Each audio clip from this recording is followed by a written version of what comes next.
انسا کا جب بچہ ہو جاتا ہے تو انس اور انسا تو بہت ہی زیادہ خوش ہوتے ہیں۔ انس کہتا ہے کہ انسا، میں نے کبھی سوچا بھی نہیں تھا کہ ہم دونوں ماں باپ بن جائیں گے۔ جہاں پہ یہ دونوں اتنے خوش ہیں، وہاں پہ اس کے گھر والے اتنے بڑے دشمن بن گئے ہیں کہ انس کی تائی نے تو قسم ہی کھا لی ہے کہ انس کو جینے نہیں دے گی، لیکن انس نے بھی اب قسم کھا لی ہے کہ اب وہ انہیں نہیں چھوڑے گا۔ جب تائی دیکھتی ہے کہ انسا اور انس اتنے خوش ہیں اور ان کی اولاد ہو گئی ہے اور میری بیٹی کے ساتھ تو اتنا بڑا دھوکا ہو گیا ہے، تو وہ ان دونوں کی دشمن بن جاتی ہے۔ کہتی ہے کہ تم دونوں کتنے خوش نظر آ رہے ہو، تو انسا بولتی ہے، کہتی ہے کہ ہاں آنٹی، ہم بہت زیادہ خوش ہیں۔ پتہ ہے کیوں؟ کیونکہ ہم دوسروں کی خوشیوں سے جلتے نہیں ہیں اور ہم کسی کا برا بھی نہیں کرتے ہیں، اور اگر ہمیں پتہ چل جائے کوئی ہمارا انتظار کر رہا ہے یا کوئی ہم سے مدد مانگ رہا ہے تو ہم اس کی خوب مدد کرتے ہیں، اس لیے تو آج ہم اتنے خوش ہیں۔ وہ کہتی ہے، نکل جاؤ میرے گھر سے۔ تو انسا کہتی ہے کہ یہ گھر میرا بھی ہے، آدھا جتنا آپ کا ہے اتنا میرا ہے، اور آپ ہوتی کون ہے مجھے گھر سے نکالنے والی؟ اب تو ہمارے بیٹا بھی ہو گیا ہے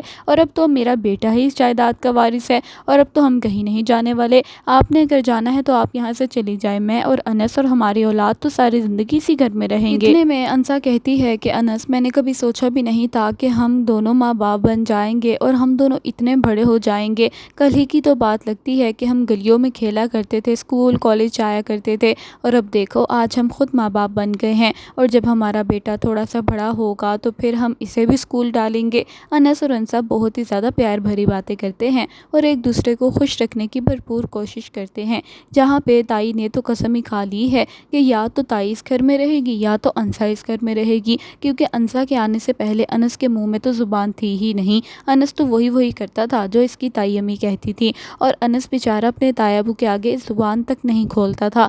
لیکن اب جب تائی ابو نے دیکھنا ہے کہ انس کو تو اتنی بڑی زبان لگ گئی ہے، اور یہ زبان انس کی نہیں بلکہ اس کی بیوی کی دی ہوئی ہے، تو تایا ابو بھی بہت ہی زیادہ غصے میں آ جاتے ہیں اور کہتے ہیں کہ انس، اگر اس گھر میں رہنا چاہتے ہو تو عزت کے ساتھ رہو اور اپنی بیوی کی زبان بند کر کے رکھو۔ مان لیا تم دونوں کا بچہ ہو گیا ہے، تم دونوں کو بہت زیادہ خوشیاں چڑھی ہوئی ہیں، کبھی کوئی سامان آ رہا ہے تو کوئی جا رہا ہے، اس کا یہ مطلب نہیں ہے کہ تم لوگ گھر کو بدل کے رکھ دو۔ انس کہتا ہے کہ تایا ابو، آپ یہ کیسی باتیں کر رہے ہیں؟ میں اس گھر کو بدلوں یا نہ بدلوں یہ میرا فیصلہ نہیں، میری بیوی انسا کا فیصلہ ہے، اور یہ گھر انسا کے نام ہے۔ انسا جو چاہے گی وہ کر سکتی ہے، چاہے اپنے گھر کو دوبارہ توڑ کے نیا بنوا لے، میں اس کو نہیں روک سکتا، کیونکہ وہ اس گھر کی مالک ہے۔ جتنا حصہ ہم نے اس کو دیا ہے وہ اسی حصے میں تو کام کر رہی ہے، اور جو دل چاہتا ہے منگواتی ہے اور گھر کو دوبارہ نیا بنوا رہی ہے، تو آپ کو اس سے کیا مسئلہ ہے؟ آپ کا جتنا حصہ بنتا تھا اس کو تو ہم نہیں چھیڑ رہے نا، تو آپ کیوں ہماری بات میں بول رہے ہیں؟ تایا تو شرمندہ ہو جاتا ہے اور انسا کی باتوں میں آنے سے پہلے ہی وہاں سے چلا جاتا ہے۔